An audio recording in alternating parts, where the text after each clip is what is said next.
কোরবানির চামড়া বাণিজ্যে এক অপ্রতিরোধ্য সিন্ডিকেট আছে ট্যানার্স অ্যাসোসিয়েশনের ভেতরে। পতিত সরকারের আমলে শক্তিশালী হওয়া সিন্ডিকেটটি ভাঙতে পারেনি অন্তর্বর্তী সরকারও। ফলে এবারও কাঁচা চামড়ার ব্যাপক দরপতন হয়েছে। বঞ্চিত হচ্ছেন লাখ লাখ দুস্থ, অসহায় ও অসচ্ছল মানুষ। রুহুল আমিনের রিপোর্ট।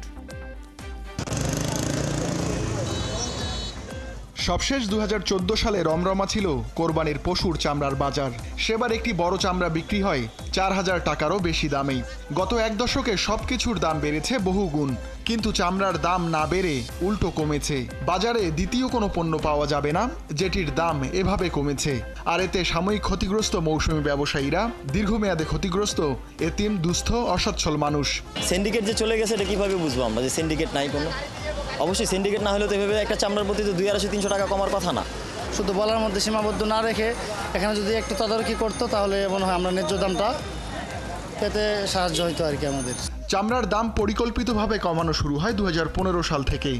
দাম নির্ধারণে ব্যবসায়ী সংগঠনগুলোর সমন্বয়ের পরিবর্তে চালকের আসনে বসে সরকার।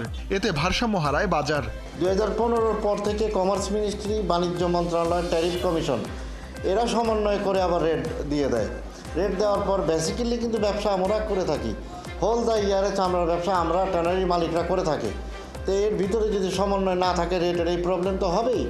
আড়তদারদের দাবি, সরকার নির্ধারিত মূল্য অনুসরণ করেই ট্যানারিতে চামড়া বিক্রি করতে হয় তাদের। মূল্য সংযোজন, রপ্তানি প্রণোদনা ও ডলার আয়ের সুযোগ সবই ট্যানারদের হাতে। তারাই প্রকৃত লাভবান। ট্যানারি মালিকদের ব্যাংক ঋণ সুবিধাও দেয়া হচ্ছে ধারাবাহিকভাবে। তারা এক্সপোর্ট করার পর ফরেন কারেন্সি বাংলাদেশে আসে। এক্সপোর্টের টেস্টটা, মজাটা তারাই পায়। আমাদের আড়তদার ভাইয়েরা যেটা আছে 35 থেকে 40 টাকা পার পিসেস তারা আড়তদারি, that is the fixed. But তাদের আপস অ্যান্ড ডাউন, বিজনেসের যে মজাটা তারা বেসিক্যালি ট্যানারিরা পেয়ে থাকে। মানুষের ক্ষোভ সামাল দিতে চামড়ার দাম বাড়ানো শুরু করে পতিত সরকারই। তারই ধারাবাহিকতা এবারও বাড়ানো হয় দাম, কিন্তু বাজারে কোনো প্রভাব নেই।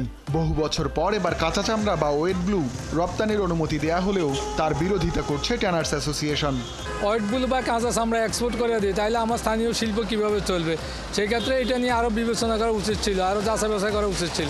ইন্টারন্যাশনালি চামড়ার দাম কম, ট্যানারিগুলো যদি কমপ্লায়েন্স হতো তাহলে চামড়ার এই দুরবস্থা হয়তো বা থাকতো না। প্রতিবেশী দেশ ভারতে বাংলাদেশের চামড়ার চাহিদা ব্যাপক। ট্যানারদের চাপে দেশটিতে চামড়া যাওয়া ঠেকাতে তৎপর থাকেন আইনশৃঙ্খলা ও সীমান্তরক্ষী বাহিনী। শিল্প সংশ্লিষ্টরা জানান, এসবের নিয়ন্ত্রক ট্যানারদের সিন্ডিকেট। 2013 সাল থেকে একই ব্যক্তি ট্যানার্স অ্যাসোসিয়েশনের সভাপতি। বাকি শীর্ষ পদগুলোতেও ঘুরে ফিরে কজন। আওয়ামী লীগ সরকার পতনের পর সব বড় ব্যবসায়ী সংগঠনে পরিবর্তন এলেও এখানে নেতৃত্ব যেন অপ্রতিরোধ্য। রুহুল আমিন, 71, ঢাকা।